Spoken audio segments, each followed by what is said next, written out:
ತಿನ್ರಿ ಸರ್.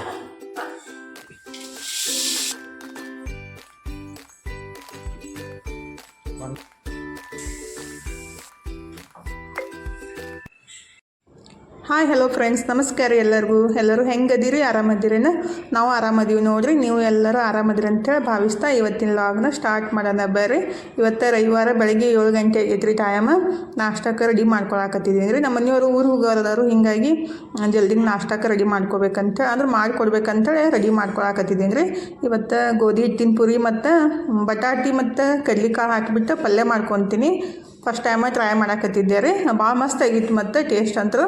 ಈಗ ಪುರಿ ಮಾಡೋಕೆ ಏನೈತಿಲ್ಲ, ಫಸ್ಟಿಗೆ ಹಿಟ್ಟು ಕಲಸಿಟ್ಬಿಟ್ಟು ಆಮೇಲೆ ಪಲ್ಯಕ್ಕೆ ರೆಡಿ ಮಾಡ್ಕೋಬೇಕು.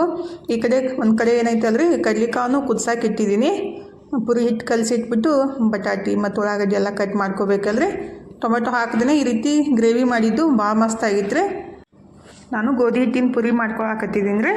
ಫಸ್ಟಿಗೆ ಗೋಧಿ ಹಿಟ್ಟು ಒಂದು ಬಟ್ಲಷ್ಟು ಚಿರೋಟಿ ರವೆ ಅಥವಾ ಬಾಂಬೆ ರವಾನ ಹಾಕಿಬಿಟ್ಟು ಕಲಸಿಡ್ತೀನಿ ರೀ. ರುಚಿಗೆ ತಕ್ಕಷ್ಟು ಉಪ್ಪು ಮತ್ತು ಒಂದು 2 ಚಮಚದಷ್ಟು ಎಣ್ಣೆ ರೀ. ಸೋಡಾ ಗಿಡ ಏನೂ ಹಾಕಕ್ಕೆ ಹೋಗಬಾರ್ದು ಪುರಿ ಮಾಡೋ ಮುಂದಾಗ ರೀ. ಸೋಡಾ ಗಿಡ ಹಾಕಿಬಿಟ್ರೆ ಅದು ಪುರಿ ಏನೈತಿಲ್ಲ ಎಣ್ಣೆ ಹೀರ್ಕೊಂತಾವೆ. ಮತ್ತು ಪುರಿ ಮಾಡ್ಬೇಕಾದ್ರೆ ಹಿಟ್ಟನ್ನು ಗಟ್ಟಿ ಕಲಿಸ್ಕೋಬೇಕಾಗುತ್ತೆ. ಫಸ್ಟಿಗೆ ಎಣ್ಣೆ ಹಾಕಿ ಚಲೋ ಹೊತ್ನಾಗ ಮಿಕ್ಸ್ ಮಾಡ್ಕೊಂಡು ಸ್ವಲ್ಪ ನೀರು ಹಾಕಿ ಪುರಿ ಹಿಟ್ಟು ಏನೈತಂದ್ರೆ ಗಟ್ಟಿ ಕಲಿಸ್ಕೊಂಡ್ಬಿಟ್ರೆ ಎಣ್ಣೆ ಕಡಿಮೆ ಹೀರ್ಕೊಂತೈತಿ. ಅಂದರೆ ಜಾಸ್ತಿ ಮೆತ್ತಗಾಗ್ಬಿಟ್ಟಂದ್ರೆ ಎಣ್ಣೆ ಜಾಸ್ತಿ ಹೀರ್ಕೊಂತೈತಲ್ರಿ, ಅದಕ್ಕಂತ ಸ್ವಲ್ಪ ಗಟ್ಟಿಯಾಗಿನೇ ಕಲಿಸ್ಬೇಕು. ಈಗ ಈ ಹಿಟ್ಟನ್ನು ಕಲ್ಸಾಕತ್ತಿದ್ದೀನಿ ನೋಡಿರಿ. ಮೈದಾ ಹಿಟ್ಟಿನಕ್ಕಿಂತ ಗೋಧಿ ಹಿಟ್ಟಿನ ಪುರಿನೇ ನಮ್ಗೆ ಇಷ್ಟ ಆಗ್ತಾವೆ. ಅದನ್ನೇ ಜಾಸ್ತಿ ಮಾಡೋದು ನಾನು. ಮೈದಾ ಹಿಟ್ಟನ್ನು ಯೂಸ್ ಮಾಡೋಂಗಿಲ್ಲ ರೀ ಜಾಸ್ತಿ. ಈಗ ಹಿಟ್ಟು ರೆಡಿ ಆಗೈತೆ ನೋಡಿರಿ. ಕಡ್ಲಿಕಾಳನ್ನು ಈ ಕಡೆ ಕುದ್ಸಾಕೆ ಇಟ್ಟಿದ್ದೀನಿ. ಫಸ್ಟಿಗೆ ಏನೈತಿಲ್ಲ ಉಳ್ಳಾಗಡ್ಡಿ ಟೊಮೆಟೊ ಎಲ್ಲ ಕಟ್ ಮಾಡ್ಕೊಂಡ್ಬಿಡ್ತೀನಿ. ಸಂಡೇ ಬಂತಂದ್ರೆ ಏನಾದರೂ ಸ್ಪೆಷಲ್ ಮಾಡು ಅಂತ ಮಕ್ಕಳು ಕೇಳ್ತಾ ಇರ್ತಾರಲ್ರಿ, ಅದಕ್ಕಂತೇಳಿ ಪುರಿ ಮಾಡಿ ಕೊಟ್ರೆ ಐತಂತೇಳಿ ಮಾಡಾಕತ್ತಿದ್ದೀನಿ ರೀ. ಆ್ಯಕ್ಚುಲಿ ಕಾಯಿಪಲ್ಯನೂ ಸ್ವಲ್ಪ ಇದ್ದ, ಅಂದ್ರೆ ತರಕಾರಿ ಖಾಲಿ ಆಗಿತ್ತಲ್ಲ, ಹೀಗಾಗಿ ಬಟಾಟಿನೂ 2 ಇದ್ದು. ಅದಕ್ಕಂತ ಕಡ್ಲಿಕಾಳು ಮತ್ತು ಬಟಾಟಿ ಹಾಕಿಬಿಟ್ರೆ ಮಸ್ತ್ ಆಗ್ತೈತಲ್ರಿ. ಅದಕ್ಕಂತೇಳಿ ಬಟಾಟಿ ಮತ್ತು ಕಡ್ಲಿಕಾಳು ಹಾಕಿಬಿಟ್ಟು ಮಾಡ್ಬೇಕಂತೇಳಿ ಕಡ್ಲಿಕಾಳು ಕುದ್ಸಾಕಿಟ್ಟು ಬಟಾಟಿನ ಕಟ್ ಮಾಡ್ಕೊತೀನಿ ರೀ. ಬಟಾಟಿ ಏನೈತಂದ್ರೆ ಭಾಳ ಸಣ್ಣಗೆ ಕಟ್ ಮಾಡ್ಕೋಬೇಕು. ಎಷ್ಟು ಸಣ್ಣಗೆ ಆಗುತ್ತಲ್ಲ ಅಷ್ಟು ಸಣ್ಣಗೆ ಕಟ್ ಮಾಡಿಬಿಟ್ರೆ ಜಲ್ದಿ ಬೆನಿತೈತಿ. ಮತ್ತು ನಾನು ಫಸ್ಟಿಗೆ ಬೆನ್ಸ್ಕೊಳಂಗಿಲ್ಲ ರೀ. ಈ ರೀತಿ ಡೈರೆಕ್ಟಾಗಿ ಕಟ್ ಮಾಡಿಬಿಟ್ಟು ಹಾಕಿ ಮಾಡ್ಬೋದು. ಈಗ ಬಟಾಟಿ ಮೇಲಿಂದ ಸಪ್ಪಿನ ತಗೊಂಡ್ಬಿಟ್ಟು ಇಟ್ಟಿದ್ದೀನಿ ರೀ. ಅವನ್ನ ಸಣ್ಣದಾಗಿ ಕಟ್ ಮಾಡ್ಕೊತೀನಿ. ಕಟ್ ಮಾಡಿಬಿಟ್ಟು ಏನೈತಿಲ್ಲ ಹೊರಗಡೆ ಇಟ್ಕೊಳಕ್ಕೆ ಹೋಗಬಾರ್ದು, ನೀರೊಳಗೆ ಹಾಕಿಬಿಡ್ಬೇಕು ರೀ. ಇಲ್ಲಾಂದ್ರೆ ಹೊರಗಡೆ ಇಟ್ಬಿಟ್ರೆ ಅಂದ್ರೆ ನೀರಾಗ ಹಾಕ್ಲಿಕ್ಕಂದ್ರೆ ಕಪ್ ಆಗ್ಬಿಡ್ತಾವೆ. ಬಟಾಟಿ ಆಗಲಿ ಬದ್ನಿಕಾಯಿ ಆಗಲಿ ಅವನ್ನ ಕಪ್ ಹಾಕ್ತಾವೆ ರೀ. ಯಾವಾಗಲೂ ಕಟ್ ಮಾಡಿದ ತಕ್ಷಣ ನೀರೊಳಗೆ ಹಾಕಿ ಇಟ್ಕೋಬೇಕು. ಈಗ ಬಟಾಟಿ ಮತ್ತು ಉಳ್ಳಾಗಡ್ಡಿನ ಕಟ್ ಮಾಡಿ ಇಟ್ಕೊಳಕತ್ತಿದ್ದೀನಿ ನೋಡಿರಿ. ಈ ರೀತಿ ಸಣ್ಣಗೆ ಕಟ್ ಮಾಡಿ ಇಟ್ಕೋಬೇಕು. ಉಳ್ಳಾಗಡ್ಡಿ ಬಟಾಟಿ 2 ಕಟ್ ಮಾಡಿ ಇಟ್ಟಿದ್ದೀನಿ. ಈಗ ಪಲ್ಯ ಮಾಡ್ಕೊತೀನಿ ರೀ. ಪಲ್ಯ ಅನ್ನೋಕ್ಕಿಂತ ಸ್ವಲ್ಪ ಗ್ರೇವಿ ಥರ ಮಾಡ್ತೀನಿ. ಇದೇನೈತೆ ಅಂದ್ರೆ ಕುಕ್ಕರ್ ಒಳಗೆ ಮಾಡಿಬಿಟ್ರೆ ಭಾಳ ಮಸ್ತ್ ಆಗ್ತೈತಿ. ಬಟ್ ನನ್ನ ಕಡೆ ಕುಕ್ಕರ್ ಇಲ್ಲ ಅಂತೇಳಿ ನಾನು ಹಿಂಗೆ ಓಪನ್ನಾಗಿ ಮಾಡಾಕತ್ತಿದ್ರಿ. ಕುಕ್ಕರ್ ಒಳಗೆ ಮಾಡಿಬಿಟ್ರೆ ಸಾಫ್ಟಾಗಿ ಕುದಿತಾವಲ್ರಿ, ಅಂದ್ರೆ ಜಾಸ್ತಿ ಕುದಿತಾವಲ್ಲ. ಈ ಬೊಗಣ್ಯಾಗಾದ್ರೆ ಅಂದ್ರೆ ಓಪನ್ನಾಗಿ ಕುದಿಸ್ಬಿಟ್ರೆ ಜಲ್ದಿ ಕುದಿಯಂಗಿಲ್ಲ. ಬಟ್ ಏನೂ ಮಾಡೋಕ್ಕಾಗಂಗಿಲ್ಲ, ಇದ್ರೊಳಗೆ ಮಾಡ್ತೀನಿ ನಾನು. ಒಗ್ಗರ್ನಿಗೆ ಏನೈತಲ್ರಿ 1-2 ಚಮಚದಷ್ಟು ಎಣ್ಣೆ ಹಾಕಿದ್ದೀನಿ. ಎಣ್ಣೆ ಬಿಸಿ ಆದಮೇಲೆ ಸಾಸ್ವೆ, ಜೀರಿಗೆ ಮತ್ತು ಕರಿಬೇವು ಸೊಪ್ಪು ಮತ್ತು ಕುಟ್ಟಿಟ್ಟಿದ್ದ ಬೆಳ್ಳುಳ್ಳಿ, ಶುಂಠಿ ರೀ. ಶುಂಠಿ ಬೆಳ್ಳುಳ್ಳಿ ಪೇಸ್ಟ್ ಆದರೂ ಹಾಕ್ಬೋದು, ಬಟ್ ನಾನು ಶುಂಠಿ ಬೆಳ್ಳುಳ್ಳಿ ಕುಟ್ಬಿಟ್ಟು ಹಾಕಿದ್ದೀನಿ ರೀ. ಮತ್ತು ಉಳ್ಳಾಗಡ್ಡಿ ಕಟ್ ಮಾಡಿಟ್ಟಿದ್ದು ಸಣ್ಣಗೆ, ಅದನ್ನು ಸಣ್ಣಗೆ ಕಟ್ ಮಾಡ್ಕೊಂಡಷ್ಟು ಒಳ್ಳೆಯದ್ರಿ. ನೀವು ಬೇಕಂದ್ರೆ ಟೊಮೆಟೊ ಪ್ಯೂರಿ ಮಾಡಿ ಹಾಕಿಬಿಟ್ರೆ ಮಸ್ತ್ ಆಗ್ತೈತ್ರಿ. ಬಟ್ ನನ್ನ ಕಡೆ ಟೊಮೆಟೊ ಇಲ್ಲ ಅಂತ ನಾನು ಹಂಗೆ ಮಾಡಾಕತ್ತಿದ್ದು.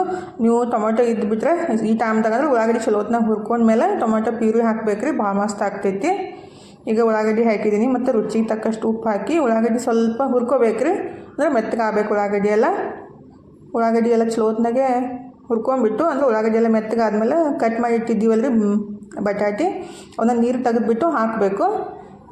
ನೀರೆಲ್ಲ ತಗೊಂಡ್ಬಿಟ್ಟು ಬಟಾಟಿ ಹಾಕಿ ಮತ್ತಷ್ಟು ಚಲೋ ಹೊತ್ನಾಗೆ ಹುರ್ಕೋಬೇಕ್ರಿ. ಅಂದ್ರೆ ಬಟಾಟಿ ಎಲ್ಲ ಸ್ವಲ್ಪ ಮೆತ್ತಗಾದಂಗೆ ಆಗಬೇಕು. ಎಣ್ಣೆ ಒಳಗೆ ಅಷ್ಟು ತನಕ ಹುರ್ಕೋಬೇಕ್ರಿ 1-2 ನಿಮಿಷ. ಬಟಾಟಿ ಹುರ್ಕೊಂಡ್ಮೇಲೆ ಖಾರದ ಪುಡಿ ಮತ್ತು ಅರಿಶಿನ ಪುಡಿ ಹಾಕಬೇಕ್ರಿ. ಈಗ ಬಟಾಟಿ ಹುರ್ಕೊಂಡಿದ್ದೀನಿ ನೋಡಿರಿ ಸ್ವಲ್ಪ. ಈಗ ಸ್ವಲ್ಪ ಅರಿಶಿನ ಪುಡಿ ಹಾಕ್ತೀನಿ ಮತ್ತು ಖಾರದ ಪುಡಿ ರೀ. ನಾನು ಮಸಾಲೆ ಖಾರ ಯೂಸ್ ಮಾಡಿದ್ದೀನಿ. ನೀವು ಬೇಕಂದ್ರೆ ಕೆಂಪು ಖಾರದ ಪುಡಿ ಸಿಗ್ತೈತಲ್ರಿ, ಅದನ್ನ ಹಾಕಿಬಿಟ್ಟು ಸ್ವಲ್ಪ ಗರಂ ಮಸಾಲ, ಧನಿಯಾ ಪುಡಿ ಹಾಕಿಬಿಟ್ರೆ ಚಲೋ ಆಗ್ತೈತಿ. ಈ ಮಸಾಲೆ ಖಾರ ಒಳಗೆ ಎಲ್ಲ ಇರ್ತೈತಲ್ರಿ, ಅದನ್ನೇ ಯೂಸ್ ಮಾಡಿದ್ದು ನಾನು. ಈಗ ಮಸಾಲೆ ಖಾರದ ಪುಡಿ ಮತ್ತು ಅರಿಶಿನ ಪುಡಿ ಹಾಕಿ ಒಂದ್ಸಲ ಚಲೋ ಹೊತ್ನಾಗೆ ಮಿಕ್ಸ್ ಮಾಡ್ಕೋಬೇಕ್ರಿ. ಚಲೋ ಹೊತ್ನಾಗೆ ಮಿಕ್ಸ್ ಮಾಡ್ಕೊಂಡ್ಮೇಲೆ ಇದಕ್ಕೆ ನಾನು ಕಡ್ಲಿಕಾಳು ಏನು ಕುದಿಸಿಟ್ಟಿದ್ದೆ ಅಲ್ರಿ ಅದನ್ನ ಹಾಕ್ತೀನಿ.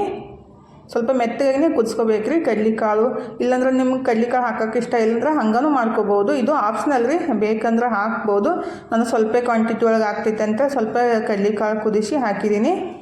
ಮಧ್ಯಾಹ್ನ ಸ್ವಲ್ಪ ಆಗುತ್ತಲ್ರಿ ಅದಂತ ಸ್ವಲ್ಪ ಜಾಸ್ತಿನೇ ಮಾಡ್ಕೊತೀನಿ. ಮತ್ತು ಅಜ್ಜಾಗೂ ಡಬ್ಬಿ ಕಟ್ಟಬೇಕು, ಹೀಗಾಗಿ ಒಂದು ಬಟ್ಲಷ್ಟು ಕಡ್ಲಿಕಾಳನ್ನ ಕುದಿಸ್ಬಿಟ್ಟು ಹಾಕಿದ್ದೀನಿ ರೀ. ಈ ಟೈಮ್ದಾಗ ನೀವು ಟೊಮೆಟೊ ಹಾಕೋದಿದ್ರೆ ಸ್ವಲ್ಪ ಪ್ಯೂರಿ ಮಾಡಿ ಹಾಕ್ಬೋದ್ರಿ. ನಾನಿಲ್ಲಿ ಟೊಮೆಟೊ ಯೂಸ್ ಮಾಡಾಕತ್ತಿಲ್ಲ, ಹುಂಚೆಹಣ್ಣಿನ ರಸನ ಹಾಕ್ತೀನಿ ರೀ. ಈ ಕಡ್ಲಿಕಾಳು ಹಾಕಿ ಚಲೋತ್ನಾಗ ಮಿಕ್ಸ್ ಮಾಡಿಕೊಂಡು ಒಂದು ಸ್ವಲ್ಪ ಹುಂಚೆಹಣ್ಣಿನ ರಸ ರೀ ಹಾಕಿ ಕುದಿಸ್ಕೋಬೇಕಾಗುತ್ತೆ. ಇದ್ರೊಳಗೆ ಸ್ವಲ್ಪ ಬೆಲ್ಲ ಹಾಕಿದ್ದೆ ರೀ, ಬೆಲ್ಲ ಏನು ಹಾಕೋಕ್ಕೆ ಹೋಗಿಲ್ಲ. ಹುಂಚೆಹಣ್ಣು ಮತ್ತು ಬೆಲ್ಲ ಹಾಕಿ ಇಟ್ಟಿದ್ದೆ, ಅದನ್ನೇ ಹಾಕಿದ್ದೀನಿ. ಹಾಕಿ ಇದಕ್ಕೆ ಎಷ್ಟು ಬೇಕಲ್ಲ ಅಷ್ಟು ನೀರು ಹಾಕಬೇಕ್ರಿ. ನಾನಿಲ್ಲಿ ಒಂದು ದೊಡ್ಡ ಗ್ಲಾಸ್ ಅಷ್ಟು ನೀರು ಹಾಕಿದ್ದೀನಿ. ಕುದ್ದಾದ್ಮೇಲೆ ಗಟ್ಟಿ ಆಗುತ್ತಲ್ರಿ, ನೀವು ಕುಕ್ಕರ್ ಒಳಗೆ ಇದೆಲ್ಲ ರೆಡಿ ಮಾಡ್ಕೊಂಡ್ಬಿಟ್ಟು ಒಂದು 2-3 ವಿಷಲ್ ಕೂಗಿಸ್ಬಿಟ್ರೆ ಆವಾಗ ಮೆತ್ತಗೆ ಮಸ್ತ್ ಆಗ್ತೈತ್ರಿ. ಓಪನ್ ಮಾಡೋಕ್ಕಿಂತ ಕುಕ್ಕರ್ ಒಳಗೆ ಮಾಡೋದು ಭಾಳ ಬೆಸ್ಟ್ ಆಗ್ತೈತಿ. ಈಗ ಎಲ್ಲ ಹಾಕಿದ್ದೀನಲ್ರಿ, ಸ್ವಲ್ಪ ಲಾಸ್ಟಿಗೆ ಕಸೂರಿ ಮೆಂತಿ ಹಾಕ್ತೀನಿ. ಇದನ್ನು ಆಪ್ಷನಲ್ ರೀ, ಬೇಕಂದ್ರೆ ಹಾಕ್ಬೋದು, ಇದಿತ್ತಂದ್ರೆ ಸ್ಕಿಪ್ ಮಾಡ್ಬೋದು. ನನ್ನ ಕಡೆ ಐತಂತ ನಾನು ಹಾಕಿದ್ದೀನಿ ರೀ. ಸ್ವಲ್ಪ ಕಸೂರಿ ಮೆಂತಿ ತಿಕ್ಬಿಟ್ಟು ಹಾಕ್ಬಿಡ್ತೀನಿ. ನಾನು ಇದು ಮನೆಯೊಳಗೆ ಮಾಡ್ಕೊಂಡಿದ್ರೆ ಹೊರಗಡೆ ಏನು ತಂದಿಲ್ಲ. ಮೆಂತ್ಯ ಪಲ್ಯ ಜಾಸ್ತಿ ತಂದಾಗ ನಾನು ಒಣಗಿಸ್ಬಿಟ್ಟೆ ಇಟ್ಕೊಂಡಿರ್ತೀನಿ ರೀ, ಅದನ್ನೇ ಕಸೂರಿ ಮೆಂತಿ ಅಂತ ಯೂಸ್ ಮಾಡ್ತೀವಿ. ಹೊರಗಡೆ ಸಿಗ್ತೈತಿ, ಬಟ್ ಮನೆಯೊಳಗೆ ಮಾಡ್ಕೊಂಡಿದ್ದ ಚಲೋ ಅಲ್ರಿ. ಈಗ ಕುದಿಸ್ಬೇಕಾಗುತ್ತೆ ರೀ, ಒಂದು 7-8 ನಿಮಿಷ ಚಲೋತ್ನಾಗ ಕುದಿಸ್ಬೇಕು. ಕುಕ್ಕರ್ ಒಳಗಾದ್ರೆ ಒಂದು 3 ವಿಷಲ್ ಕೂಗಿಸ್ಬಿಟ್ರೆ ರೆಡಿ ಆಗ್ಬಿಡ್ತೈತೆ ರೀ. ಒಂದು 5 ನಿಮಿಷ ಒಳಗಡೆ ರೆಡಿ ಆಗುತ್ತೆ. ನಾನು ಒಂದು 8 ನಿಮಿಷ ಮ್ಯಾಲೆ ಕುದಿಸಿದ್ರಿ. ಅದಕ್ಕಂತೇಳಿ ಜಾಸ್ತಿ ಅಂದ್ರೆ ಟೈಮ್ ಬೇಕಾಗೈತಿಲ್ಲ, ಮನೆಯವ್ರಿಗೆ ಮತ್ತೆ ಲೇಟ್ ಆಗ್ತೈತಿ, ಊರಿಗೆ ಹೊಂಟಾರಂತೇಳಿ ಒಂದು ಸೈಡ್ ಕುದಿಸಾಕಿಟ್ಬಿಟ್ಟು ಈ ಕಡೆ ಪೂರಿ ಮಾಡ್ಕೊಂಡ್ಬಿಡ್ತೀನಿ ರೀ. ಪಲ್ಯ ಆಗೋದಕ್ಕೆ ಪೂರಿನೂ ರೆಡಿ ಆಗ್ತಾವೆ. ಮತ್ತು ಲೇಟ್ ಆಗಿಬಿಡ್ತಂದ್ರೆ ನಾಷ್ಟ ಬೇಡ ಅಂತೇಳಿ ಹೋಗ್ಬಿಡ್ತಾರೆ ಹಂಗೆ. ಅದಕ್ಕಂತೇಳಿ ಜಲ್ದಿನ ನಾಷ್ಟಕ್ಕೆ ರೆಡಿ ಮಾಡ್ಕೊಳಕತ್ತಿದ್ದೀನಿ ರೀ. ಮನು ಇದ್ರೆ ಕರಾಟೆ ಕ್ಲಾಸಿಗೆ ಹೋಗ್ಯಾನು 6 ಗಂಟೆಗೆ ರೀ. ತನು ಇದ್ರೆ ಇನ್ನೂ ಮನ್ಕೊಂಡಾಳು 8 ಗಂಟೆಗೆ ಕೇಳ್ತಾವೆ ರೀ. ಇವತ್ತಂತೂ ಕಾಲೇಜ್ ಸೂಟಿ ಇತ್ತಲ್ಲ, ಮಕ್ಕಳಂತೂ ಹಂಗೆ ರೀ, ಸೂಟಿ ಇದ್ಬಿಟ್ರೆ 8 ಗಂಟೆಗೆ ಹೇಳೋದು. ಮನೊಂದು ಇವತ್ತು ಸಂಡೇ ಮುಂಜಾನೆ ಇರ್ತೈತೆ ರೀ ಕ್ಲಾಸ್, ಅದು ಕರಾಟೆದು. ಅದಕ್ಕೆ ಅವನು ಹೋಗ್ಯಾನು. ನಮ್ಮ ಮನೆಯವ್ರ ಸಲಿಂದ ಮತ್ತು ಅಜ್ಜನ ಸಲಿಂದ ಫಸ್ಟಿಗೆ ಪೂರಿ ಮಾಡಿ ಕೊಟ್ಬಿಡ್ತೀನಿ. ಪಲ್ಯ ಅಂತೂ ರೆಡಿ ಆಗೈತಿ. ಈಗ ಪುರಿ ಹಿಟ್ಟು ಏನು ಕಲಸಿಟ್ಟಿದ್ದೆ ಅಲ್ರಿ, ಒಂದು ಸ್ವಲ್ಪ ಮಿದ್ಕೊಂಡ್ಬಿಟ್ಟು ಉಳ್ಳಿ ಮಾಡಿ ಇಟ್ಕೊತೀನಿ. ಈ ರೀತಿ ಪುರಿ ಮಾಡಿಬಿಟ್ರೆ ಮಸ್ತ್ ಆಗ್ತಾವ್ರಿ. ಅಂದ್ರೇನು ಹೊರಗಡೆಯಿಂದ ಕ್ರಿಸ್ಪಿ ಮತ್ತು ಒಳಗೆ ಸಾಫ್ಟ್ ಇರ್ತಾವೆ ಗೋಧಿ ಹಿಟ್ಟಿನ ಪುರಿ ರೀ. ನಾನಂತೂ ಯಾವಾಗಲೂ ಗೋಧಿ ಹಿಟ್ಟಿಂದನೇ ಮಾಡೋದು. ಸ್ವಲ್ಪ ರವೆ ಹಾಕ್ಬೇಕ್ರಿ, ರವೆ ಹಾಕ್ಲಾರ ಮಾಡಿಬಿಟ್ರೆ ಸ್ವಲ್ಪ ಅಂದ್ರೆ ಕ್ರಿಸ್ಪಿ ಅನ್ಸಂಗಿಲ್ಲ, ಮೆತ್ತಗಾಗ್ತಾವೆ. ರವೆ ಹಾಕಿಬಿಟ್ರೆ ಮಸ್ತ್ ಆಗ್ತಾವ್ರಿ. ಮತ್ತು ಮಸ್ತಾಗಿ ಉಬ್ತಾವ್ರಿ, ಏನು ಕೈನೇ ಹಚ್ಚೋದು ಬೇಕಾಗಿಲ್ಲ, ತಾವೇ ಉಬ್ಬಿ ಬರ್ತಾವೆ. ಮತ್ತು ಬೆಳಗ್ಗೆ ಮಾಡಿಬಿಟ್ಟು ನೀವು ಸಂಜೆ ತನಕ ತಿಂದರೆ ಮೆತ್ತಗೆ ಇರ್ತಾವೆ ಪುರಿ, ಅಂದ್ರೆ ಭಾಳ ಹಿಂಗೆ ಜಿಗಿಟ್ ಥರ ಆಗಂಗಿಲ್ಲ ರೀ. ಈಗ ಎಣ್ಣೆನೂ ಬಿಸಿ ಆಗೈತೆ ನೋಡಿರಿ, ಪಟ ಅಂತೇಳಿ ಪುರಿ ಮಾಡ್ಕೊಂಡ್ಬಿಡ್ತೀನಿ. ನಮ್ಮ ಮನೆಯವ್ರು ಆಲ್ರೆಡಿ ಪೂಜೆ ಮಾಡಿ ಕುಂತಾರಿ. ಸದ್ಯ ನಾಷ್ಟ ಕೊಟ್ಟರೆ ನಾಷ್ಟ ಮಾಡಿಬಿಟ್ಟು ತಾಳಿಕೋಟಿಗೆ ಹೋಗೋರದಾರ ಅವರು, ದೂರ ಆಗುತ್ತಲ್ಲ, ಹೀಗಾಗಿ ಜಲ್ದಿನೇ ಮಾಡಾಕತ್ತಿದ್ದು. 8 ಗಂಟೆಗೆ ಹೋಗ್ತೀನಿ ಅಂತಂದಾರು. ಈಗ ಟೈಮ 7:30 ಆಗೈತೆ ರೀ. ಫಸ್ಟಿಗೆ ಮಾಡಿ ಕೊಟ್ಬಿಡ್ತೀನಿ. ಮಸ್ತಾಗಿ ಪುರಿನೂ ಹಾಕತ್ತಾವ ನೋಡಿರಿ, ಎಷ್ಟು ಮಸ್ತ್ ಉಬ್ತಾವೆ.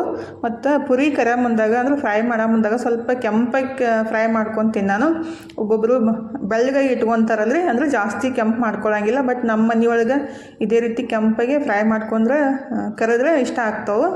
ಅದಕ್ಕಂತೇಳಿ ನಾನು ಈ ರೀತಿ ಕೆಂಪಾಗೆ ಫ್ರೈ ಮಾಡ್ಕೊಳಕತ್ತಿದ್ದೀನಿ ನೋಡಿರಿ, ಎಷ್ಟು ಮಸ್ತಾಗಿ ಬಂದಾವೆ. ನೋಡ್ತಾ ಇದ್ರೇ ತಿನ್ಬೇಕಂತ ಅನಿಸುತ್ತೆ. ಈಗ ಎಲ್ಲ ಪುರಿನ ಮಾಡ್ಕೊಂಡ್ಬಿಡ್ತೀನಿ ನೋಡಿರಿ, ಎಲ್ಲನೂ ಮಸ್ತಾಗಿ ಉಬ್ತಾವೆ. ಜಾಸ್ತಿ ಹೊತ್ತು ಟೈಮ್ನೂ ಬೇಕಾಗಿಲ್ಲ ಫ್ರೈ ಮಾಡೋಕ್ಕೆ. ಗೋಧಿ ಹಿಟ್ಟಿಂದ ಪುರಿ ಜಲ್ದಿ ಬೆನಿತಾವೆ ರೀ, ಫ್ರೈ ಆಗ್ತಾವೆ. ಹಾಗಾದ್ರೆ ಮಸ್ತಾಗಿ ಪುರಿ ರೆಡಿ ಹಾಕತ್ತಾವೆ. ಈ ಕಡೆ ಪಲ್ಯನೂ ರೆಡಿ ಆಗೈತಿ. ಫಸ್ಟಿಗೆ ನಾಷ್ಟಕ್ಕೆ ಹಾಕಿ ಕೊಡ್ತೀನಿ, ಆಮೇಲೆ ಮತ್ತು ಅಜ್ಜಾಗ ಡಬ್ಬಿ ಕಟ್ಟಾಕೆ ಬರ್ತೈತಿ. ಪಲ್ಯನೂ ರೆಡಿ ಆಗೈತಿ ರೀ, ಅದು ಸ್ವಲ್ಪ ಮ್ಯಾಶ್ ಮಾಡ್ಕೋಬೇಕಾಗುತ್ತೆ. ಈಗ ಒಂದು ಮ್ಯಾಶರ್ ತೊಗೊಂಬಿಟ್ಟು ಈ ರೀತಿ ಮ್ಯಾಶ್ ಮಾಡ್ಕೊತೀನಿ ರೀ. ಹಂಗೆ ಪುರಿನೂ ಮಾಡ್ಕೋಬೇಕು. ಮುಂಜಿನದ್ದು ಹೆಣ್ಮಕ್ಳದ್ದು ಜೀವನ ಹೆಂಗೆ ಆಕೈತೆ ಗೊತ್ತೇನ್ರಿ, ಈ ಕಡೆ ಓಡು ಆ ಕಡೆ ಓಡು, ಅದು ಮಾಡಿ ಇದು ಮಾಡಿ ಅಂಥೇಳಿ ಕೆಲಸ ಅಂತೂ ಸಿಕ್ಕಾಪಟ್ಟೆ ಇರ್ತಾವೆ. ಬೇಸರ ಆಗುತ್ತೆ, ಬಿಟ್ಟು ಬೇಸರ ಆಗೈತೆ ಅಂತ ಹೇಳಿದ್ರೆ ಕೇಳೋರು ಯಾರದ ರೀ, ಅಡುಗೆ ಮಾಡಿ ಕೊಟ್ಟು ಕುಂದ್ರ ಅಂತಾರು. ಅದಕ್ಕಂತ ಫಸ್ಟಿಗೆ ಅಡುಗೆ ಕೆಲಸ ಅಂತೂ ಕಂಪ್ಲೀಟ್ ಮಾಡಲೇಬೇಕು ನೋಡಿರಿ. ಎಲ್ಲ ಹೆಣ್ಮಕ್ಳದಷ್ಟೇ, ಬೆಳಗ್ಗೆ ಎದ್ದು ಕೂಡಲೇ ಅಡುಗೆ ಕೆಲಸ, ಸಂಜೆ ಆದರೆ ಅಡುಗೆ ಕೆಲಸ. ಏನು ಮಾಡೋದು ಅದೊಂದು ಪ್ರಶ್ನೆ ಇರ್ತೈತೆ ರೀ, ಏನು ಮಾಡೋದು ಅದು ಅಲ್ಲ ಇದು ಅಲ್ಲನೂ ಅಂತಾರು ಮನ್ಯಾಗ. ಇವತ್ತು ಸಂಡೇ ಎಲ್ಲ ಏನಾರ ಒಂದು ಸ್ವಲ್ಪ ಮಾಡಿಬಿಡ್ಬೇಕಂದ್ರೆ ಸಂಡೇ ಐತಿ ಏನೂ ಮಾಡಿಲ್ಲ, ಸ್ಪೆಷಲಾಗಿ ಮಾಡಬೇಕಿಲ್ಲ ಅಂತ ಅದನ್ನೂ ಕೇಳ್ತಾರು. ಅದಕ್ಕೆ ಈಗ ಪುರಿ ಮಾಡಿ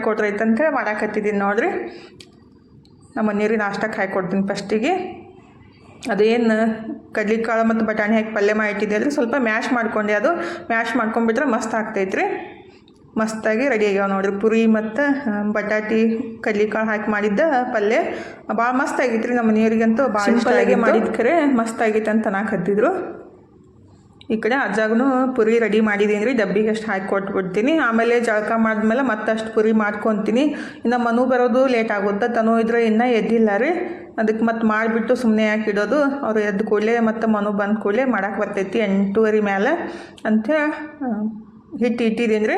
ಫಸ್ಟಿಗೆ ಅಜ್ಜಾಗ ಡಬ್ಬಿ ಕಟ್ಟಿ ಕೊಟ್ಬಿಡ್ತೀನಿ. ಅಜ್ಜಂದ ಡಿಮ್ಯಾಂಡ್ ಅಂತೂ ಜಾಸ್ತಿ ಇರ್ತೈತೆ ರೀ. ಅನ್ನನೂ ತಿನ್ನಂಗಿಲ್ಲ, ಬರೀ ಚಪಾತಿ ರೊಟ್ಟಿ ಆ ಥರ ಅವ್ರದ್ದು ಊಟದ್ದು. ನಮಗೂ ಒಂದೊಂದ್ಸಲ ತಲೆ ಬಿಸಿ ಆಗುತ್ತೆ, ಏನು ಮಾಡಬೇಕಪ್ಪ ಏನು ಕಟ್ಟಬೇಕಪ್ಪ ಅಂಥೇಳಿ. ಈಗ ಪುರಿ ಮಾಡಿ ಡಬ್ಬಿ ಕಟ್ಟಾಕತ್ತಿದ್ದೀನಿ ನೋಡಿರಿ.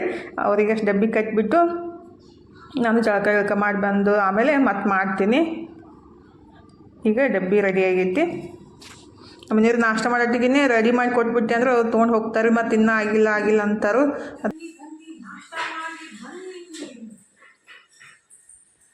ನಾಷ್ಟ ರೆಡಿ ಆಗೈತಿ ನೋಡ್ರಿ. ನಾನು ತನು ಮನು 3 ಮಂದಿ ನಾಷ್ಟ ಮಾಡ್ತೀವಿ. ನಮ್ಮ ಮನೆಯವ್ರು ನಾಷ್ಟ ಮಾಡಿ ಕೆಲ್ಸಕ್ಕೆ ಹೋದ್ರು. ಈಗ ನಮ್ಮ ನಾಷ್ಟನಾಗೈತಿ. ಜಿಲೇಬಿ ಬೇಕಾಯ್ತು ಖಾಲಿ ಕೇಕ್ ಐತಿ ನೋಡಿ. ಮತ್ತೆ ಬ್ಯಾಡ ನಾ ಊಟ ಆದ್ಮೇಲೆ ತಿಂತ ನಾವು ಸ್ವಲ್ಪ ಓದೈತಿ, ಇಷ್ಟೇ ಓದೈತಿ. ಕೇಕ್ ನಿನ್ನೆ ಮಾಡಿದ್ದೆ ಅಂದ್ರೆ ಸ್ವಲ್ಪ ಕೇಕ್ ಓದೈತಿ. ಭಾಳ ಮಸ್ತ್ ಆಗೈತಿ. ನೆಕ್ಸ್ಟ್ ಟೈಮ್ ಇದಕ್ಕೆ ಭಾರಿ ಮಾಡ್ಕೊಂಡು ಈಗ ನಾಷ್ಟ ಮಾಡೋದು ನೋಡ್ರಿ. ನನ್ನ ಮಕ್ಕಳು ಇನ್ನೂ ಇಬ್ಬರದ್ದು ಜಳಕಿಲ್ಲ. ಜಳಕ ಮಾಡೋದು ಇಲ್ಲ ಅಂತ ಫಸ್ಟಿಗೆ ನಾಷ್ಟ ಮಾಡಿಬಿಟ್ಟು ಜಳಕ ಮಾಡೋದು. ಹಿಂಗೆ ಮಾಡ್ತಾರೆ ಇವರು. ನಮ್ದೆಲ್ಲ ಜಳಕ, ನಮ್ಮ ದೇವ್ರಿಗೆ ನಮಸ್ಕಾರ ಎಲ್ಲ ಆಗಿ ಅಡುಗೆನೂ ಆಗಿ ಊಟ ಮಾಡೋದು, ನಾಷ್ಟ ಮಾಡೋದು. ಬರ್ರಿ ಬಿಸಿ ಬಿಸಿ ಪುರಿ ಮಸ್ತಾಗೆ ನಾಷ್ಟ ಮಾಡೋಣ. ಹಾಗಾದ್ರೆ ಎಷ್ಟು ಮಸ್ತ್ ಆಗ್ಯಾವ ಪುರಿ, ಸಾಫ್ಟ್ ಆಗ್ತಾವೆ. ಗೋಧಿ ಹಿಟ್ಟಿನ ಮಾಡಿಬಿಟ್ರೆ, ಮೈದಾ ಹಿಟ್ಟಿನ ಮಾಡಿಬಿಟ್ರೆ ಜಿಗುಟಾಗಿ ಬಾಯಾಗ ತಿನ್ನಕ್ಕೂ ಆಗಲ್ಲ ರೀ. ಇದಂತೂ ಮಸ್ತ್ ಆಗೈತೆ ಅಂತ ಹೇಳ್ಯಾರ ನಮ್ಮ ಮನೆಯವ್ರ. ಪಲ್ಯ ಫಸ್ಟ್ ಟೈಮ್ ಟ್ರೈ ಮಾಡಿದ್ದು. ಅದ್ರ ಕುಕ್ಕರ್ ಮಾಡಿಬಿಟ್ರೆ ಇನ್ನೂ ಮಸ್ತ್ ಆಗ್ತೈತ್ರಿ. ಅವಾಗ ಬಟಾಟೆ ಎಲ್ಲ ಸ್ಮ್ಯಾಶ್ ಆಗಿ ಗ್ರೇವಿ ಗ್ರೇವಿ ಥರ ಆಗ್ತೈತಿ. ಮತ್ತು ಕಾಳು ಸ್ಲೋತ್ನಾಗ ಕುದಿತಾವೆ. ಬಟ್ ನಾನು ಓಪನ್ ಆಗಿ ಮಾಡಿಲ್ಲ ಅಷ್ಟೊಂದು ಸರಿಯಾಗಿ. ಅಂದ್ರೆ ಬೆಂದವು ಬಟ್ ಮ್ಯಾಶ್ ಆಗಿಲ್ಲ ರೀ, ಜಾಸ್ತಿ ಬೆಂದಿಲ್ಲ. ನೀವು ಮಾಡ್ಬೇಕಾದ್ರೆ 1-2 ವಿಷಲ್ ಕುಕ್ಕರ್ದಾಗ ಹಾಕಿಬಿಟ್ಟು ಕುದಿಸ್ಬಿಟ್ರೆ ಎಲ್ಲ ರೆಡಿ ಮಾಡಿ ಮಸ್ತಾಗಿ ಆಗ್ತೈತಿ. ಬಾಯಿ ನೀರು ಬರತ್ತೇನ್ರಿ ಸರ್? ಮಸ್ತಾಗಿ ಫಸ್ಟ್ ಟೈಮ್ ಟ್ರೈ ಮಾಡಿದ್ದು. ಟೊಮೆಟೊ ಹಾಕ್ದೇನೆ. ಟೇಸ್ಟ್ ಮಾತ್ರ ಮಸ್ತಾಗಿದೆ. ಅದಕ್ಕೆ ಟೊಮೆಟೊ ಹಾಕಿದ್ರೆ ಅದಕ್ಕೆ ಬೆಲೆ ಭಾಳ ಆಗ್ತೈತ್ರಿ. ನಾಷ್ಟ ಮಾಡಿ ಅರ್ಬಿ ತೊಳೆದು ಹಾಕಿ ಈಗ ಗೋಧಿನ ಬಿಸಿಲಿಗೆ ಇಡಾಕತ್ತಿದ್ದೀನಿ ನೋಡ್ರಿ. ಹಸನ್ ಮಾಡಿ ಬಿಸಾಕಿ ಕೊಡಬೇಕು. ತೆಗೆದಿಟ್ಬಿಟ್ಟೆ ಅಂದ್ರೆ ನೆನಪಾಗಂಗಿಲ್ಲ ರೀ. ಮತ್ತು ಹಂಗೆ ಕುಂತ್ಬಿಟ್ಟೆ ಅಂದ್ರೆ ನಿನ್ನೆ ಮಾಡಬೇಕಿತ್ತು, ನೆನಪಾಗಿತ್ತಿಲ್ಲ. ಅದಕ್ಕಂತೇಳಿ ಈಗ ನೆನಪಾಯ್ತಾ. ಮತ್ತು ಹೊರಗಡೆ ಇಟ್ಬಿಟ್ರೆ ನೆನಪಾಗ್ತೈತಲ್ಲ ಅಂಥೇಳಿ ತೆಗೆದ್ಬಿಟ್ಟೆ ಇಡಾಕತ್ತಿದ್ದೀನಿ ನೋಡ್ರಿ. ನನ್ನ ಮಗ ಇದ್ರೆ ಇಡುವ ಮಾಡಂತ ಹೇಳೋಣ ಆ ಕಡೆ ಹೊರಗಿಂದೆಲ್ಲ ಇಡುವ ಮಾಡ್ಕೊತ ನಿಂತಿದ್ದ. ಯಾಕಂದ್ರೆ ಆಕಾಶ ಚಂದ ಕಾಣಕತ್ತಿತ್ತಲ್ರಿ, ಅದಕ್ಕಂತೇಳಿ ಇಡುವ ಮಾಡ್ದವ. ಈಗ ಗೋಧಿನಿ ಜೋಳ ತೆಗೆದಿಟ್ಟಿದ್ದೀನಿ ನೋಡಿರಿ. ಸ್ವಲ್ಪ ಬಿಸಿಲಿಗೆ ಇಡ್ತೀನಿ. ನಾನು ಒಂದು 6 ಸೊಲ್ಗೆ ಅಷ್ಟು ಗೋಧಿ ಕೊಡ್ತೀನಿ, 3 ಸೊಲ್ಗೆ ಅಷ್ಟು ಜೋಳ ರೀ. ಅಷ್ಟು ಅಂದರೆ ಜೋಳ ಇಷ್ಟ ಬೀಸಿಬಿಟ್ರೆ 2 ತಿಂಗಳ ಮೇಲೆ ಆಗ್ತೈತಿ. ಗೋಧಿ ಆದರೆ ಒಂದು 15 ದಿವಸ ಹೋಗ್ತೈತ್ರಿ. ಒಂದು 6 ಸೊಲ್ಗೆ ಬೀಸಾಕಿ ಕೊಟ್ಟೆಲ್ಲ ಒಂದು 15 ದಿವಸ ಆಗುತ್ತೆ ರೀ. ಅದಕ್ಕಂತ ತೆಗೆದು ಬಿಸಿಲಿಗೆ ಇಟ್ಟಿದ್ದೀನಿ. ಈಗತ್ತೆ ಹಸನ್ ಮಾಡೋಕೆ ಬರ್ತೈತಿ ಸಂಜೆ ಮುಂದಾಗ ಅಂತೇಳಿ ತೆಗೆದುಬಿಟ್ಟು ಇಟ್ಟಿದ್ದೀನಿ ರೀ. ಇನ್ನು ಮಧ್ಯಾಹ್ನ ಅಡುಗೆ ಮಾಡಬೇಕು. ಇವತ್ತು ಮಧ್ಯಾಹ್ನ ಅಡುಗೆಗೆ ಏನೈತಿಲ್ಲ, ನಾನು ಅಕ್ಕಿ ರೊಟ್ಟಿ ಮಾಡಿದ್ದೆ ರೀ. ಫಸ್ಟ್ ಟೈಮ್ ಟ್ರೈ ಮಾಡಿದ್ದೆ. ಸ್ವಲ್ಪ ಅನ್ನ ಉಳಿದಿದ್ದ, ಅದನ್ನ ಅನ್ನ ಹಾಕಿಬಿಟ್ಟು ಅಕ್ಕಿ ಹಿಟ್ಟು ಹಾಕಿ ಸ್ವಲ್ಪ ಅಂದರೆ ಬಿಸಿನೀರು ಹಾಕಿಬಿಟ್ಟು ಚಲೋತ್ನಾಗಿ ನಾದ್ಕೊಂಡು ಈ ರೀತಿ ಲಟ್ಸಿದ್ದೆ ರೀ. ನಾನು ಫಸ್ಟ್ ಟೈಮ್ ಟ್ರೈ ಮಾಡಿದ್ದು. ಚಲೋ ಆಗಿದ್ದು ರೀ. ಆದರೆ ನಮಗೆ ಜೋಳದ ರೊಟ್ಟಿ ತಿಂದಂಗೆ ಅನಿಸಲ್ಲ. ಬಟ್ ಅಕ್ಕಿ ರೊಟ್ಟಿನೇ ಸ್ವಲ್ಪ ಡಿಫ್ರೆಂಟಾಗಿರ್ತಾವೆ. ಅಂದರೆ ಫಸ್ಟ್ ಟೈಮ್ ಮಾಡಿದ್ದಲ್ಲ, ಚಲೋ ಆಗಿದ್ದು. 1 ಟೈಮ್ ಯಾವಾಗಾದ್ರೂ ಮಾಡ್ಕೊಂಡು ತಿನ್ಬೋದು. ಮತ್ತು ಏನಂತಾರೆ ಉಳ್ಳಾಗಡ್ಡಿ ಚಟ್ನಿ ನಿನ್ನೆ ಮಾಡಿದ್ದಿತ್ತು ರೀ. ಮತ್ತು ಕಡ್ಲೆಕಾಳು ಪಲ್ಯನೂ ಇತ್ತು ಬೆಳಗ್ಗೆ ಮಾಡಿದ್ದು. ಮತ್ತು ಮಾವಿನಕಾಯಿ ಗುಳುಮರಿ ಮಸ್ತಾಗಿನ್ನ ಬಿಸಿ ಬಿಸಿ ಅಕ್ಕಿ ರೊಟ್ಟಿ ಮತ್ತು ಉಳ್ಳಾಗಡ್ಡಿ ಚಟ್ನಿ ಪಲ್ಯ ಗುಳುಮ ಊಟ ಮಾಡೋದು ನೋಡಿರಿ. ಇವತ್ತು ಈವ್ನಿಂಗ್ ಟೈಮ್ ಸ್ನ್ಯಾಕ್ಸಿಗೆ ಏನೈತಿಲ್ಲ ಮೊನ್ನೆ ಮಾಡಿಟ್ಟಿದ್ದೆ, ಆದರೆ ಇವು ಸ್ನ್ಯಾಕ್ಸ್ ಮಾಡೋ ಮುಂದಾಗ ಪಾಪಡ್ ಥರ ಇಷ್ಟಿಷ್ಟ ಫ್ರೈ ಮಾಡಿಟ್ಟಿದ್ದೆಲ್ಲ ಅದ್ರದ್ದು ಚಾಟ್ ಮಾಡಿಕೊಡ್ಬೇಕಂತೇಳಿ, ಅಂದರೆ ಚಾಟ್ ಏನಂತಾರು ಸ್ನ್ಯಾಕ್ಸ್ ಮಾಡಿಕೊಡ್ಬೇಕಂತೇಳಿ ಮಾಡಾಕತ್ತಿದ್ದೀನಿ ನೋಡ್ರಿ. ಮನೆಯೊಳಗೆ ಏನು ಇರ್ತೈತಿಲ್ಲ ಅದರಲ್ಲೇ ಮಾಡಾಕತ್ತಿದ್ದು. ಅವು ಪಾಪಡ್ ಇದ್ದು ಅಲ್ಲ, ಅಂದ್ರೆ ಪುರಿಗತ್ಲೆ ಇದ್ದು ಅಲ್ರಿ, ಅವನ್ನ ಈ ಥರ ಇಟ್ಬಿಟ್ಟು ಇದಕ್ಕೆ ನಾನು ಸ್ವಲ್ಪ ಕಡ್ಲಿಕಾಳು, ಉಳ್ಳಾಗಡ್ಡಿ, ಸ್ವಲ್ಪ ಖಾರದ ಪುಡಿ ಎಲ್ಲ ಮಿಕ್ಸ್ ಮಾಡಿ ಹಾಕ್ತೀನಿ ರೀ. ನೀವು ಬೇಕಂದ್ರೆ ಬಟಾಟಿನ ಹಾಕ್ಬೋದು, ಅದು ಮಸ್ತ್ ಆಗ್ತೈತಿ.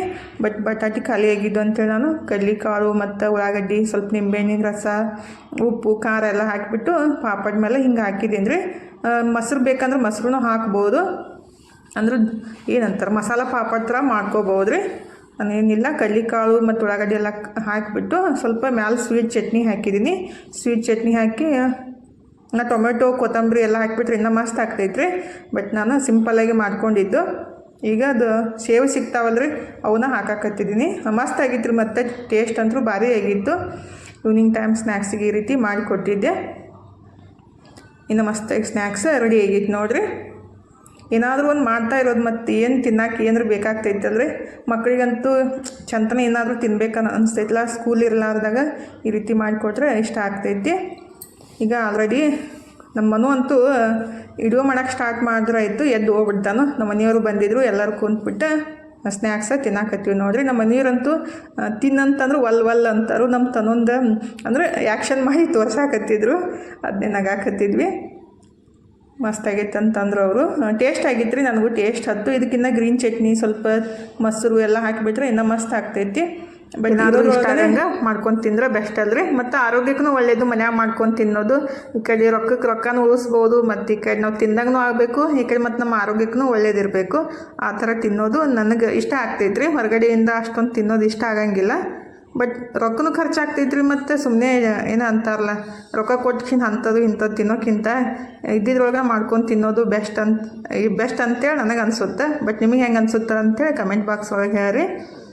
ನಾನಂತೂ ಈಗ ಸ್ನ್ಯಾಕ್ಸು ಆಯಿತು, ಮತ್ತು ಸ್ವಲ್ಪ ವಾಕಿಂಗು ಮಾಡಿ ಬಂದೆ. ಈಗ ಅಡುಗೆ ಸ್ಟಾರ್ಟ್ ಮಾಡಿದ್ದೀನಿ ನೋಡಿರಿ. 7 ಗಂಟೆ ಆಗೈತಿ. ಅಜ್ಜಾಗ 8ಕ್ಕೆ ಡಬ್ಬಿ ಕಟ್ಟಬೇಕಂತ. ಬೆಳಗ್ಗೆ ನಾಷ್ಟಕ್ಕೆ ಅಷ್ಟೇ ಕೊಟ್ಟಿದ್ರಿ, ಅಂದ್ರೆ ಪುರಿ ಮಾಡಿದ್ದೆಲ್ಲ ಅಷ್ಟೇ ಕೊಟ್ಟಿದ್ದು, ಮಧ್ಯಾಹ್ನ ಡಬ್ಬಿ ಕೊಟ್ಟಿದ್ದಿಲ್ಲ. ಹೀಗಾಗಿ ಜಲ್ದಿ ಅಡುಗೆ ಮಾಡೋಕೆ ಸ್ಟಾರ್ಟ್ ಮಾಡಿದ್ದೀನಿ ನೋಡಿರಿ. ಇವತ್ತು ಊಟಕ್ಕೆ ಏನೈತಿಲ್ಲ, ರಾತ್ರಿ ಊಟಕ್ಕೆ ಚಪಾತಿ ಹಿಟ್ಟು ಕಲಸಿಟ್ಟಿದ್ದೀನಿ, ಮತ್ತು ಎಗ್ ಬುರ್ಜಿ ಮಾಡ್ಬೇಕಂತ ರೆಡಿ ಮಾಡ್ಕೊಳಕತ್ತಿದ್ದೀನಿ ರೀ. ನನ್ನ ಮಗಳಿಗೆ ಎಗ್ ತಿನ್ಬೇಕಂತ ಭಾಳ ಅನ್ಸಾಕತ್ತಿತ್ತು. ಈ ಭಾಳ ದಿವಸದಿಂದ ಕೇಳಾಕತ್ತಿದ್ಲು, ಮಾಡಿದ್ದಿಲ್ಲ ರೀ. ಅದಕ್ಕಂತೇಳಿ ಇವತ್ತು ರವಿವಾರ ಐತಲ್ಲ, ಹೆಂಗಾದ್ರು ಅಂತೇಳಿ ಮಾಡ್ಬೇಕಂತ ರೆಡಿ ಮಾಡ್ಕೊಳಕತ್ತಿದ್ದೀನಿ ರೀ. ಹಿಟ್ಟು ಕಲಸಿಟ್ಬಿಟ್ಟು ಎಗ್ ಬುರ್ಜಿ ಮಾಡಿಕೊಟ್ರೆ ಆಯ್ತಂತೇಳಿ ಒಗ್ಗರಣೆ ರೆಡಿ ಮಾಡಿಟ್ಟಿದ್ದೀನಿ. ಎಗ್ ಅಷ್ಟು ಒಡೆದ್ಬಿಟ್ಟು ಹಾಕಿ ಚಲೋತ್ನೇ ಮಿಕ್ಸ್ ಮಾಡ್ಕೊಂಡ್ಬಿಟ್ರೆ ಎಗ್ ಬುರ್ಜಿ ರೆಡಿ ಆಗುತ್ತೆ ರೀ. ಚಪಾತಿ ಅಷ್ಟೇ ಮಾಡಿಬಿಡ್ತೀನಿ, ಸಾಕಿಷ್ಟ. ಅಂದರೆ ಚಪಾತಿ ಮತ್ತು ಎಗ್ ಬುರ್ಜಿ ಅಷ್ಟೇ ಮಾಡ್ಕೊಳ್ಳೋದು. ಮೊನ್ನೆ ಒಬ್ಬರು ಕಮೆಂಟ್ ಬಾಕ್ಸ್ ಒಳಗೆ ಕೇಳಾಕತ್ತಿದ್ರು ರೀ, ನೀವು ಎಗ್ ತಿಂತೀರಿ, ಯಾವ ಮಂದಿ ಇದ್ದೀರಿ ಅಂತೇಳಿ, ಅಂದರೆ ಯಾವ ಕಾಸ್ಟ್ ಇದ್ದೀರಿ ಅಂತೇಳಿ. ಇದು ಏನು ಎಗ್ ಎಲ್ಲರೂ ತಿಂತಾರೆ. ಈಗ ನಮ್ಮ ಮನೆಯೊಳಗೆ ನಮ್ಮ ಅಜ್ಜಿ ಕಾಲದಿಂದ ತಿನ್ನಂಗಿಲ್ಲ ರೀ, ನಮ್ಮ ಮಮ್ಮಿನೂ ತಿನ್ನಂಗಿಲ್ಲ. ಬಟ್ ನಾವು ಇತ್ತೀಚೆಗೆ ತಿನ್ನಾಕತ್ತಿದ್ದು. ನಾನು ಫಸ್ಟ್ ಅಂದರೆ ನಮ್ಮ ಮನು ಹುಟ್ಟಿದ ಮೇಲೆ ತಿನ್ನಕ್ಕೆ ಸ್ಟಾರ್ಟ್ ಮಾಡಿದ್ದು. ನಮ್ಮ ಮನೆಯವರು ಕಲ್ಸ್ಯಾರಿ ತಿನ್ನೋದು, ಅದಕ್ಕೆ ನಾಲ್ಕು ತಿನ್ನಂತೇಳಿ ತಿನ್ನಕ್ಕೆ ಸ್ಟಾರ್ಟ್ ಮಾಡಿದ್ದು. ಫಸ್ಟೆಲ್ಲ ತಿಂತಿತ್ತಿಲ್ಲ ರೀ, ನಮ್ಮ ಮಮ್ಮಿನೂ ತಿನ್ನಂಗಿಲ್ಲ, ನಮ್ಮ ಅತ್ತಿ ಮನೆಯೊಳಗೂ ತಿನ್ನಂಗಿಲ್ಲ. ನಾವು ಇತ್ತೀಚೆಗೆ ತಿನ್ನಕ್ಕೆ ಸ್ಟಾರ್ಟ್ ಮಾಡಿದ್ದು. ಅಂದರೆ ಎಗ್ ರೀ, ಮತ್ತೇನು ತಿನ್ನಂಗಿಲ್ಲ, ಎಗ್ ಅಷ್ಟೇ ತಿನ್ನೋದು. ಅದು ರವಿವಾರ ಬುಧವಾರ ಮಾತ್ರ ತಿಂತೀವಿ. ಮತ್ತು ಉಳ್ಕಿ ದಿವಸ ಮಾಡಿದ್ರೆ ನಮ್ಮ ಮನೆಯವರು ಬೈತಾರು. ನಮ್ಮ ತನಗೆ ಇಷ್ಟ ರೀ, ನನಗೇನು ಇಷ್ಟ ಆಗಲ್ಲ. ನನಗೆ ತನಗೆ ಭಾಳ ಇಷ್ಟ ಆಗ್ತೈತಿ. ಬುಧವಾರ ರವಿವಾರ ಬಂತಿಲ್ಲ, ಮಾಡಿರಿ ಎಗ್ ಮಾಡಿರಿ ಮಮ್ಮಿ ಅಂತಾಳು. ಅದಕ್ಕಂತ ಮಾಡಾಕತ್ತಿದ್ದೀನಿ ರೀ. ಆ್ಯಕ್ಚುಲಿ ನಾನು ಎಗ್ ಬಿರಿಯಾನಿ ಮಾಡ್ಬೇಕಂದಿದ್ದೆ. ಆ ಅಜ್ಜಾಗ ಚಪಾತಿನೇ ರೊಟ್ಟಿ ಬೇಕಾಗ್ತೈತ್ರಿ. ಮತ್ತು ಎಗ್ ಬಿರಿಯಾನಿ ಮತ್ತು ಚಪಾತಿ ಎಲ್ಲಿ ಮಾಡೋದಂತ ಚಪಾತಿ ಪಲ್ಯ ಅಷ್ಟೇ ಮಾಡಿಬಿಟ್ರೆ ಆಯ್ತಂತ ಮಾಡಾಕತ್ತಿದ್ದೀನಿ ನೋಡಿರಿ. ಎಗ್ಗೇನು ಎಲ್ಲ ತಿಂತಾರಲ್ರಿ, ಬ್ರೆಡ್ ಒಳಗೆ ಹಾಕಿರ್ತಾರೋ ಮತ್ತು ಕೇಕ್ ಒಳಗೆ ಹಾಕಿರ್ತಾರೋ. ಈ ರೀತಿ ತಿನ್ನೋದು ಏನು ದೊಡ್ಡ ಕೆಲಸ ಅಲ್ವ ಅಂತೇಳಿ ನಾನು ತಿನ್ನಕ್ಕೆ ಅಂದರೆ ಸ್ಟಾರ್ಟ್ ಮಾಡಿದ್ದು. ಎಲ್ಲ ಕೇಕ್ ಒಳಗೂ ಎಗ್ ಹಾಕಿ ಮಾಡ್ತಾರಲ್ರಿ, ಹೊರಗಡೆಯಿಂದ ತರ್ತೀವಲ್ಲ, ಅದಕ್ಕೇನಾಗುತ್ತೆ ಅಂಥೇಳಿ ತಿನ್ನಾಕತ್ತಿದ್ದು. ನಮ್ಮ ಮಂದಿಯೊಳಗೆ ಆಲ್ಮೋಸ್ಟ್ ಯಾರೂ ತಿನ್ನಂಗಿಲ್ಲ ರೀ, ಅಂದರೆ ಜಾಸ್ತಿ ತಿನ್ನಂಗಿಲ್ಲ ಅಂತ ಅಂದ್ಕೊತೀನಿ. ಇತ್ತೀಚೆಗೆ ಸ್ಟಾರ್ಟ್ ಮಾಡಿದ್ರಿ, ಫಸ್ಟ್ ಯಾರೂ ತಿಂತಿದ್ದಿಲ್ಲ. ಇತ್ತೀಚೆಗೆ ಎಲ್ಲರೂ ತಿಂತಾರು. ಅಂದರೆ ನೀವು ಈ ಬುದ್ಧಿ ಹಚ್ಕೋತೀರಿ, ಯಾವ ಮಂದಿ ಅಂದರೆ ಯಾವ ಕಾಸ್ಟ್ ಐತೆ ನಿಮ್ಮದು, ಮತ್ತು ಎಗ್ ತಿಂತೀರಂತ ಕೇಳಿದ್ರಲ್ಲ ಅವರು. ಅದಕ್ಕಂತ ಹೇಳಾಕತ್ತಿದ್ರಿ. ನಾವು ಲಿಂಗಾಯತ್ರೊಳಗೆ ಬರ್ತೀವಿ, ತಿನ್ನಬಾರ್ದು. ಆ್ಯಕ್ಚುಲಿ ನಮ್ಮ ಮಂದಿ ಕಡೆ ಅಂದ್ರೆ ತಿನ್ನಬಾರ್ದು ಅಂತ ಹೇಳ್ತಾರು. ಬಟ್ ಇತ್ತೀಚೆಗೆ ತಿನ್ನಾಕತ್ತಿದ್ವಿ. ಲಿಂಗಾಯತರು ಎಗ್ ಆಗಲಿ ಮತ್ತು ಬೇರೆದೇನು ತಿನ್ನಬಾರ್ದು ಅಂತ ಹೇಳ್ತಾರೋ, ಬಟ್ ಇತ್ತೀಚೆಗೆ ತಿನ್ನಾಕತ್ತಿದ್ರೆ ತಿನ್ನಬೇಕು ಬಿಡಬೇಕು ಅದನ್ನೂ ಗೊತ್ತಾಗಂಗಿಲ್ಲ. ಒಂದೊಂದ್ಸಲ ಕನ್ಫ್ಯೂಸ್ ಆಗ್ತೈತಿ ನನಗೂ ಭೀ, ಇದು ಸಸ್ಯಾಹಾರಿನೋ ಮಾಂಸಾಹಾರಿನೋ ಅಂತೇಳಿ ಕನ್ಫ್ಯೂಸ್ ಆಗ್ತಾ ಇರ್ತೈತಿ. ಒಬ್ಬೊಬ್ರು ಅಂತಾರೋ ಇದು ಸಸ್ಯಾಹಾರಿ ಐತಿ ತಿಂದರೆ ಏನು ಪ್ರಾಬ್ಲಮ್ ಇಲ್ಲ ಅಂತಾರು, ಬಟ್ ಒಬ್ಬೊಬ್ರು ಅಂತಾರೋ ತಿನ್ನಬಾರ್ದು, ಕೋಳಿ ಮೊಟ್ಟೆ ಹಾಕಿರ್ತೈತಿ ಮತ್ತು ತತ್ತಿ ತಿಂತೀರಿ ಕೋಳಿ ತಿಂದ್ರೆ ಮತ್ತಂತ ಒಬ್ಬೊಬ್ರು ಅಂತಾರು. ಬಟ್ ಏನು ಮಾಡ್ಬೇಕಂತ ಗೊತ್ತಾಗಂಗಿಲ್ಲ ರೀ. ಎಗ್ ಅಷ್ಟೇ ತಿನ್ನೋದು ನಾವು, ಮತ್ತೇನು ತಿನ್ನಕ್ಕೆ ಹೋಗಂಗಿಲ್ಲ. ನಾವಂತೂ ಲಿಂಗಾಯತರು ಹೆಸರು ಲಿಂಗಾಯತರು ಮತ್ತು ತತ್ತಿ ತಿಂತೀರಿ ಅಂತ ಒಬ್ರು ಅಂತಾರು. ವಿಭೂತಿ ಹಚ್ಕೊಂಡವರು ಎಲ್ಲ ತಿಂತಾರೆ. ಅಂದ್ರೆ ನಾವು ಅವ್ರ ಬಗ್ಗೆ ಕಮೆಂಟ್ ಮಾಡೋಕೆ ನಾವ್ಯಾರು ಅವ್ರ ಇಷ್ಟ, ಅವರಿಗೆ ಮನ್ಸಿಗೆ ಅನಿಸಿದನ್ನು ಅವ್ರು ಮಾಡ್ತಾರೆ. ತಿನ್ನೋರಿಗೆ ಬ್ಯಾಡ ಅಂತಲೂ ಹೇಳಬಾರ್ದು, ತಿನ್ನಂತನೂ ಹೇಳಬಾರ್ದು. ಬಟ್ ನಾನಂತೂ ಮಕ್ಕಸ್ಲಿಂದ ಮಾಡಿರ್ತೀನಿ ರೀ. ನಾನು ಸ್ವಲ್ಪ ತಿನ್ನೋದು ಕಲ್ತಿದ್ದೀನಿ. ಅಂದರೆ ಎಗ್ ರೀ ಫಸ್ಟೆಲ್ಲ ನನಗೂ ಇಷ್ಟ ಆಗ್ತಿತ್ತಲ್ಲ. ಫಸ್ಟಿಗೆ ನಮ್ಮ ಮನೆಯವರು ಬೈತಿದ್ರು ತಿನ್ನಂತೇಳಿ. ಇತ್ತೀಚೆಗೆ ತಿನ್ನಕ್ಕೆ ಸ್ಟಾರ್ಟ್ ಮಾಡಿದ್ದು ಅಷ್ಟೇ ರೀ. ಇದನ್ನೇ ಹೇಳಬೇಕಿತ್ತು. ಮತ್ತು ಎಗ್ ಮಾಡಿರಿ ನೀವು, ವಿಭೂತಿ ಹಚ್ಕೋತೀರಿ ನೀವು, ಯಾವ ಮಂದಿ ಎಗ್ ತಿಂತೀರಿ ಅಂತೇಳಿ ಕಮೆಂಟ್ ಮಾಡ್ತಿರಲ್ಲ, ಅದಕ್ಕಂತೇಳಿ ಕ್ಲಾರಿಟಿ ಕೊಟ್ಟಿದ್ದೆ ಅಷ್ಟೇ. ಎಗ್ ಮಾಡಕತ್ತೀನಲ್ಲ ಅದಕ್ಕಂತೇಳಿ. ಮತ್ತು ನೀವು ಕಮೆಂಟ್ ಒಳಗೆ ಕೇಳೋಕ್ಕಿಂತ ಮುಂಚೆ ನಾನು ಹೇಳಿಬಿಟ್ರೆ ಆಯ್ತು ಅಂತೇಳಿ ಮೊನ್ನೆ ಒಂದು ಸಲ ಮಾಡಿದಾಗ ಅಂದಿದ್ರು, ಅದಕ್ಕಂತೆ ಹೇಳಿದೆ ರೀ. ಈಗ ಪಲ್ಯನೂ ರೆಡಿ ಆಗೈತಿ. ಚಪಾತಿ ಅಷ್ಟು ಮಾಡಿ ಕೊಟ್ಟು ಬಿಡ್ತೀನಿ ರೀ. ಫಸ್ಟಿಗೆ ಅಜ್ಜಾಗ ಡಬ್ಬಿ ಕೊಟ್ಟು ಕಳಿಸ್ಬೇಕು. ನಮ್ಮ ಮನೆಯವರಿದ್ರೆ ಬೀಸಕ್ಕೆ ಹೋಗ್ಯಾರಿ. ಗೋಧಿ ಜೋಳ ಹಸನು ಮಾಡಿ ಕೊಟ್ಟಿದ್ದೀನಿ, ಬೀಸ್ಕೊಂಡು ಬರಕ್ಕೆ ಹೋಗ್ಯಾರು. ಮತ್ತು ಅದನ್ನು ಬಂದಮೇಲೆ ಚಾಣಸ್ ಇಟ್ಕೋಬೇಕ್ರಿ. ಈಗ ಫಸ್ಟಿಗೆ ಚಪಾತಿ ಮಾಡಿ ಆಮೇಲೆ ಊಟ ಗೀಟ ಮಾಡಿ ಹಿಟ್ಟು ಚಾಣಸ್ಕೊಂಡು ಇಟ್ಕೊತೀನಿ. ಈಗ ಮಸ್ತಾಗೆ ಚಪಾತಿ ರೆಡಿ ಆಕತ್ತಾವ ನೋಡಿರಿ. ಬಿಸಿ ಚಪಾತಿ ಮತ್ತು ಎಗ್ ಬುರ್ಜಿ. ಎಗ್ ತಿಂತೀವಿ ಅಂತೇಳಿ ತಪ್ಪು ತಿಳ್ಕೊಳಕ್ಕೆ ಹೋಗ್ಬೇಡ್ರಿ, ಅದನ್ನೇ ಹೇಳಬೇಕಾಗಿತ್ತಲ್ಲ. ಈಗ ಚಪಾತಿ ಮಾಡಿ ಡಬ್ಬಿ ಕೊಟ್ಟು ಕಳಿಸ್ತೀನಿ ರೀ. ಮತ್ತು ಹೆಣ್ಮಕ್ಳಿಗೆ ಹೆಂಗೆ ಗೊತ್ತಂದ್ರೆ ಸಂಜೆ ಮುಂದಾಗ ಅಡುಗೆ ಮಾಡೋದು ಭಾಳ ಬೇಸರ ಆಗುತ್ತೆ. ನನಗಂತೂ ಬೆಳಗ್ಗೆ ಮಾಡ್ತಿದ್ರಿ ಇಷ್ಟಪಟ್ಟು ಮಾಡ್ತೀನಿ, ಮಧ್ಯಾಹ್ನ ಏನು ಅನ್ಸಂಗಿಲ್ಲ. ಸಂಜೆ ಮುಂದಾಗಾದ್ರೆ ಅನ್ಸಕ್ಕೆ ಸ್ಟಾರ್ಟ್ ಆಗುತ್ತೆ. ಬಟ್ ಅನ್ಸಿದ್ರು ಕೇಳ್ತಾರೆ ರೀ, ಮಾಡಿ ಕೊಡಲೇಬೇಕು. ನನಗೂ ಬೇಸರ ಅನ್ಸಾತಿತ್ತು. ಬಟ್ ಈಗ ಅಡುಗೆ ಮಾಡಲೇಬೇಕಲ್ಲ ಅಂಥೇಳಿ ಚಪಾತಿ ಮತ್ತು ಪಲ್ಯ ಮಾಡಿ ಇಟ್ಟಿದ್ದೀನಿ ರೀ. ಇನ್ನು ಚಪಾತಿ ಅಷ್ಟು ಮಾಡಿಬಿಟ್ರೆ ಆಗುತ್ತಾ. ಅಜ್ಜಾಗೂ 3 ಚಪಾತಿ ಕಟ್ಟಬೇಕ್ರಿ. ಅದಕ್ಕೆ ಸ್ವಲ್ಪ ಹಿಟ್ಟನ್ನು ಜಾಸ್ತಿನೇ ಕಲಿಸಿದ್ದೀನಿ. ಮತ್ತು ನಮ್ಮ ಮನೆಯಾಗೂ ಬೇಕಾಗ್ತೈತಲ್ಲ. ನಾನಂತೂ 1 ಚಪಾತಿ ತಿಂತೀನಿ. ರಾತ್ರಿ ಹೊತ್ತು ಜಾಸ್ತಿ ಊಟ ಮಾಡಿಬಿಟ್ರೆ ಫ್ಯಾಟ್ ಬರ್ತೈತ್ರಿ, ಅಂದರೆ ದಪ್ಪ ಹಾಕ್ತೀವಿ. ಅದಕ್ಕಂತ ಒಂದು ಸ್ವಲ್ಪ ಲೈಟಾಗಿನೇ ಊಟ ಮಾಡೋದು. ಮತ್ತು ಜಲ್ದಿ ಊಟ ಮಾಡ್ಬೇಕ್ರಿ. ನಾವು ಜಾಸ್ತಿ ದಪ್ಪ ಇದ್ದೀವಪ್ಪ ಅಂಥೇಳಿ ರಾತ್ರಿ ಹೊತ್ತು ಲೇಟ್ ಮಾಡಿ ಊಟ ಮಾಡಿಬಿಟ್ರೆ ಇನ್ನಷ್ಟು ದಪ್ಪ ಹಾಕ್ತೀವಿ. ಸ್ವಲ್ಪ ರಾತ್ರಿ ಹೊತ್ತು ಕಡಿಮೆ ಊಟ ಮಾಡಬೇಕು ಮತ್ತು ಜಲ್ದಿನೂ ಊಟ ಮಾಡಬೇಕ್ರಿ. 8 ಗಂಟೆ ಒಳಗಡೆ ಊಟ ಮುಗಿಸ್ಬಿಡ್ಬೇಕು, ಅದು ಬೆಸ್ಟ್ ನೋಡಿರಿ. ಈಗ ಚಪಾತಿ ಅಷ್ಟು ರೆಡಿ ಮಾಡ್ಕೊಂಡ್ಬಿಡ್ತೀನಿ. ಡಬ್ಬಿ ಕಟ್ಬಿಟ್ಟು ಇನ್ನು ಊಟ ಮಾಡಿ ಹಿಟ್ಟು ಚಾಣಿಸ್ಬೇಕಲ್ರಿ. ಹೀಗಾಗಿ ಈಗ ಊಟ ಮತ್ತು ಎಲ್ಲ ಆಯ್ತು ನೋಡಿರಿ. ಇನ್ನು ಹಿಟ್ಟು ಚಾಣ್ಸಕತ್ತಿದ್ದೀನಿ. ಹಿಟ್ಟು ಚಾಣಿಸ್ಬಿಟ್ಟು ಇಟ್ಕೊಂಡ್ಬಿಟ್ಟೆ ಅಂದ್ರೆ ನನಗೆ ಅಡುಗೆ ಮಾಡೋಕ್ಕೆ ಈಜಿ ಆಗ್ತೈತ್ರಿ. ಜೋಳದ ಹಿಟ್ಟು ಗೋಧಿ ಹಿಟ್ಟು ಬೀಸ್ಕೊಂಡ್ಬಂದಿದ್ರಲ್ಲ ಅದನ್ನ ಚಾಣಿಸ್ಬಿಟ್ಟು ಡಬ್ಬಿಗೆ ಹಾಕಿ ಇಡಾಕತ್ತಿದ್ದೀನಿ ನೋಡಿರಿ. ಇವತ್ತಿನ ವಿಡಿಯೋನ ಇಲ್ಲೇ ಮುಗಿಸೋದ್ರಿ. ಇವತ್ತಿನ ವಿಡಿಯೋ ನಿಮ್ಗೆ ಹೆಂಗೆ ಅನಿಸ್ತಂತ ಕಮೆಂಟ್ ಬಾಕ್ಸ್ ಒಳಗೆ ಹೇಳೋದು ಮರ್ಯಾಕೆ ಹೋಗಬೇಡ್ರಿ. ಇಷ್ಟ ಆಗಿದ್ರೆ ಲೈಕ್ ಮಾಡಿರಿ. ಮತ್ತು ಇನ್ನೂ ಯಾರೆಲ್ಲ ಸಬ್ಸ್ಕ್ರೈಬ್ ಮಾಡ್ಕೊಂಡಿಲ್ಲ ಪ್ಲೀಸ್ ಸಬ್ಸ್ಕ್ರೈಬ್ ಮಾಡ್ಕೊಂಡು ಸಪೋರ್ಟ್ ಮಾಡಿರಿ. ಇಷ್ಟೋ ತನಕ ವಿಡಿಯೋ ನೋಡಿದ್ದಕ್ಕೆ ತಮ್ಮೆಲ್ಲರಿಗೂ ಹೃದಯದ ತುಂಬ ಧನ್ಯವಾದಗಳು ರೀ.